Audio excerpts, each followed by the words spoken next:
Okay. So just for our Zoom, sorry, we just turned on the video from this, and hopefully our friend Peter, who's in France, will pick it up and take care of the work on that side.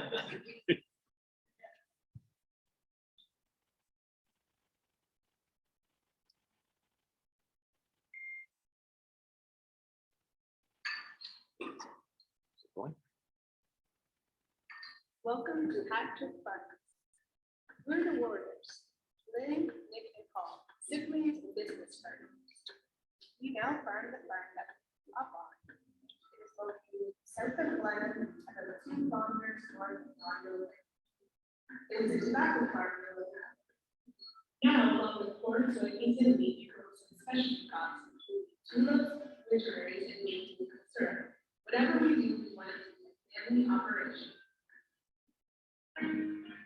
Coach needs a way to know your individual days before you actually let them.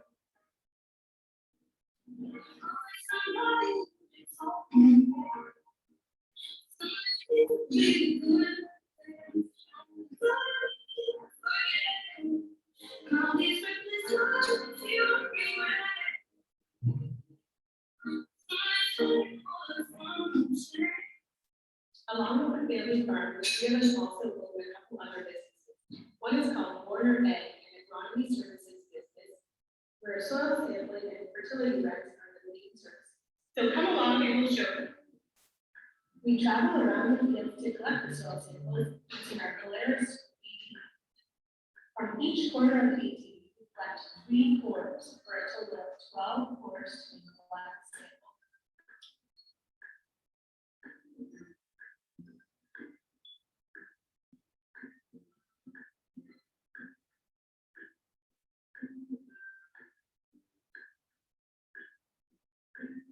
It's a manual process to collect a 6-inch core. Those are all collected in a bucket and mixed together to make the sample. Once collected, we log the location of the sample using our terminal GPS. This will help us make very late fertilizer recommendations from the results. We dump the soil cores into the sample bag in the lab and it's off to the next appointment. Hectare is another business. Hi, I'm Lynne Warriner from Tech 10, a local tech company in Blenheim, Ontario. We're here today at the Portuguese Canadian Social Club in Chatham, setting up the Battle Festival.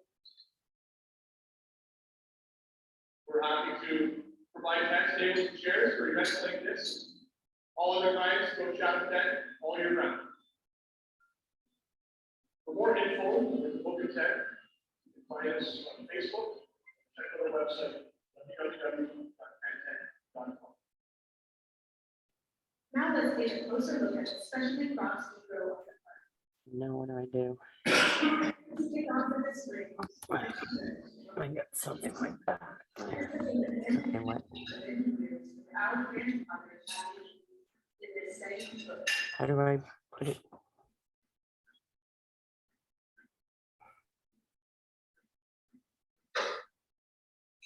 What? Leave meeting?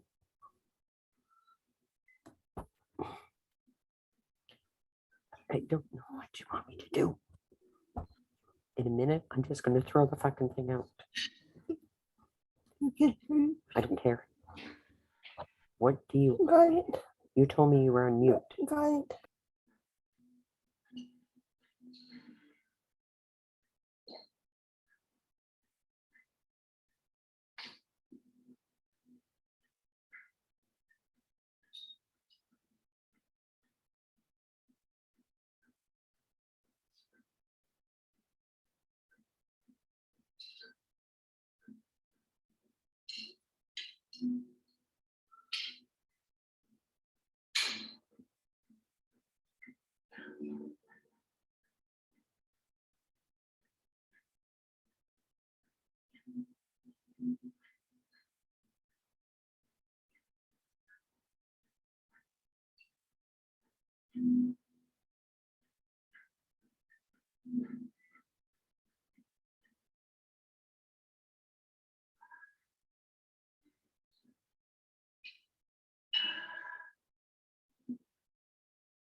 Right after maple syrup, we needed tulip and daffodils.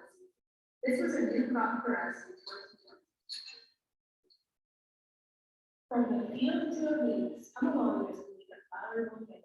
First we harvest by pulling the stems, and they're hand-picked to make a bouquet. Put the ends to light, and water, bucket water, to it off. And it's time to wrap.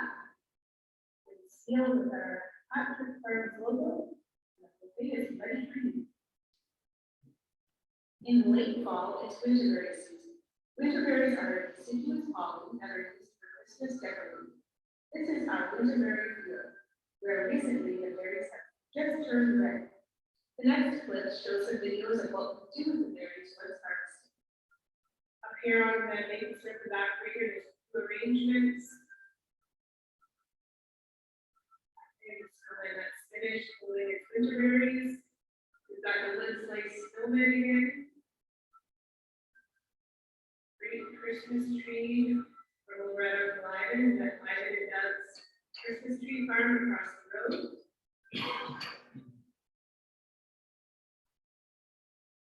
For arrangements, there's our canvas prints. For those available, Mom and Dad's maple syrup. We've got some Christmas cards this year. There's great pictures on them. We sets of 5, they're blank inside, so they can be note cards as well as Christmas cards. More snowmen and some little trees. With sliced ornaments. So this year we're collecting hats and mitts for the Christmas food camper campaign in Blenheim. Any hat or mitt that you bring as a donation, you'll get a free wood slice ornament. Hope you can all make it out to the Christmas shop. All set up and ready for another weekend at the Winterberry's Christmas shop. Got a few new things that weren't on the video tour last week.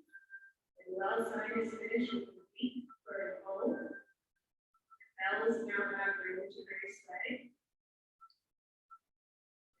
Frosty or Ola, shovel, Christmas tree. Crate arrangements. Some of our reindeer.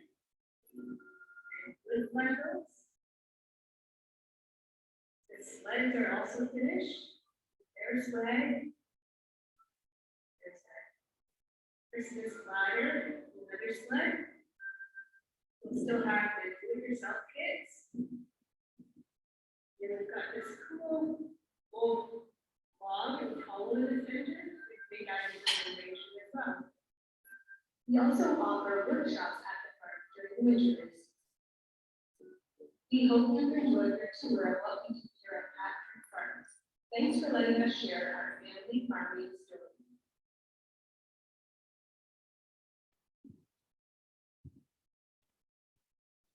Okay, so you've kind of seen the different businesses that we have going, and then the different things we do at the farm also. So our name, Patrick Farms. Our name, Patrick Farms, comes from that they are tied to hockey. So probably you've heard of my cousin Todd, played in the NHL for several years, and then both of my brothers played for the Chatham Maroons and then went to the US on hockey scholarship and played minor pro there as well. So we've always had a love for that game, and 3 goals by one person in a hockey game is a hat trick. So that's how we chose Patrick Farms, since there's the 3 of us came back to the farm with one goal of keeping the farm as our common base for whatever we were doing. So that's where the name come from. And then we've tried to, I guess not tried to, it just has sort of happened that we do things in 3. So we have the farm, Warner Ag, and Kent Tent as 3 businesses, but we all work together and have different roles within each of them. But we are able to that way take advantage of each of our different skill sets, which probably it should be Nick up here talking. He's much better at public speaking and sharing our story than I am, but he's busy doing tents today. So we work together, and it's definitely a team effort. We are siblings, so there's definitely days where we don't always get along, but for the most part, we're very close in age and have always been doing things together, like even whether it's working at home on the farm growing up, or even going out and having the same group of friends. So we're very close that way, and it has stayed that way as the families have grown. And we saw in the video clip, quite often mom and dad are still actively involved. They're not owners or anything in the farm anymore, but they like to know what we're doing and they like to help out as much as they can. And then Nick and Paul's children both are always there as often as they can be too, and love being on the farm and actively involved as much as they can. So the clip was showing them picking rocks this spring. So mom and dad out there, all 3 generations were involved in doing that task. So I'd like to just welcome your questions now and see if there's different things that you want to know more about what we're doing. I think that's, and make it more of a discussion. Yes? Sorry, you can mention you were selling the bulbs, mention the flowers. Yes. So that was supposed to come further down the road, but last year with COVID, we did start into doing the bulbs quicker than we anticipated. So we did plant tulip and daffodil bulbs at the farm, and we have about an acre that we hope to do host events and have people come out starting next spring in 2022. But we also are selling the bulbs. So currently, until Friday this week, we'll have bulbs for sale on our website or pick up at the farm so that you can grow them in your own garden. All of the bulbs that we sell are not from our farm currently. All of the bulbs we sell, though, are varieties that we have grown on our farm. We just don't have the capacity or enough that we have grown. So they're from other Canadian. There's one Canadian farm in Prince Edward Island that we work closely with, and that's who we got our bulbs to start from. So varieties that we grow that we find that we really like, we do grow some of the bulbs ourselves, but I just want to be upfront that 100% of the bulbs that we sell are not from our farm yet. Yes? And I'm just curious as to whether anybody can talk about the department or the department. Yes, this past winter we did the with Celeste Devar, I can't remember the name of this course, Unlocked and Inspired course, and it was very helpful. So we have, I guess I have a clip of that.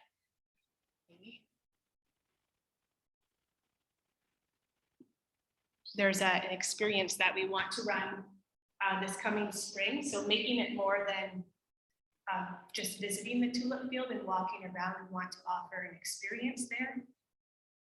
So we're calling that one Beyond the Vase. So what can you do with tulips beyond picking them and taking them home, and they last about a week to 10 days on your table? So we've developed an experience through the course that Karen's talking about.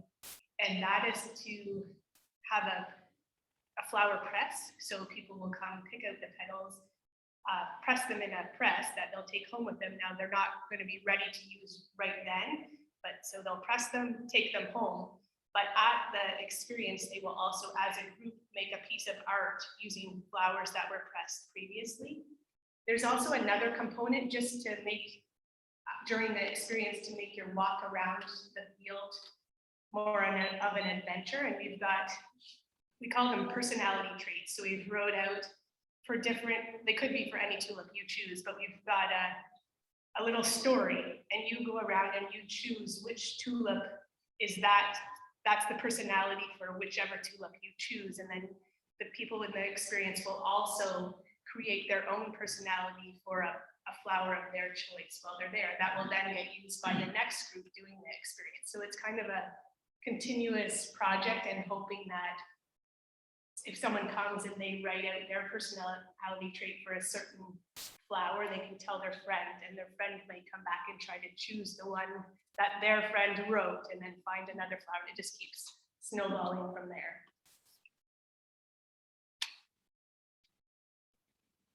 Yes. One of the Warners from Blenheim had a Christmas tree plantation. Is that you or your relatives or? That's my Uncle Ivan. He's right across the road from where our home farm is at. What road are you on? The farm is on Fargo Road. Yeah, Ivan and his friend Doug Johnson, they have, I guess it's about 5 acres of Christmas trees, yeah, directly across from where our farm is. So it's perfect at Christmas time for the winterberry season.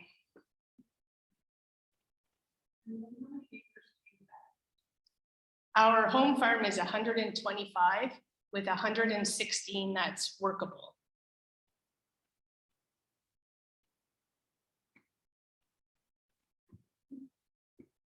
So this is the Beyond the Base experience. So it'll pause here, but this is just some pictures when we were trying to build something. So you can see them up here doing pressing the flowers. So they've gone and flipped a few of the heads to get the petals, and then they go through the act of pressing them. They'll take the flower press home with them. And then the card in the bottom that we can't read from here, but that's the personality description. So when they're walking the field, they're trying to find the tulip that they think matches that personality description. That's something we'll see how it goes over this coming year, but it was a very interesting course that unlocked and inspired.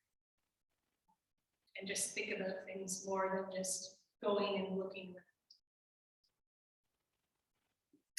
Any other questions? Diane? While you're making syrup, No, just directly from us. Yeah, the syrup is mostly a hobby, but we had more than we can use, so we do offer some of it for sale, only directly from the farm. And are there certain hours that your farm's available? Just seasonally, so we'll post on our social media and then on our webpage or through our email newsletter when we'll be open.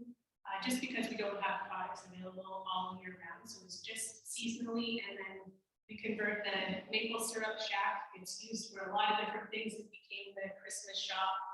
It's also where we pack all the tulips, but that's kind of our on-farm store, I guess, is for lack of a better word, but it's our, and it actually used to be the tobacco stripping shade. So that building, the walls could talk, there would be a lot of stories. There's lots of names on the wall too.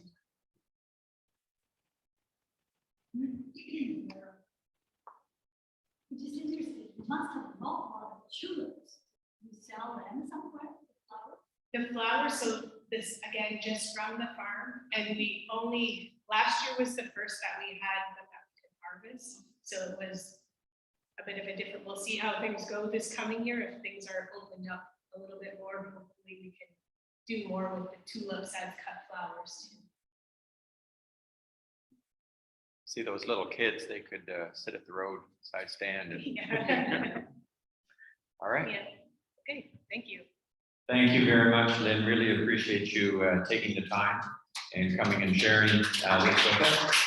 And we'll give each of you a little package that you can take home and plan. And I've got an idea of the maybe Veterans Memorial Garden will plant some tulip bulbs for us, because I think that would look very nice in that direction. So that's in So this package, sorry. These ones are red and white. There are the row Canada and row mix. So that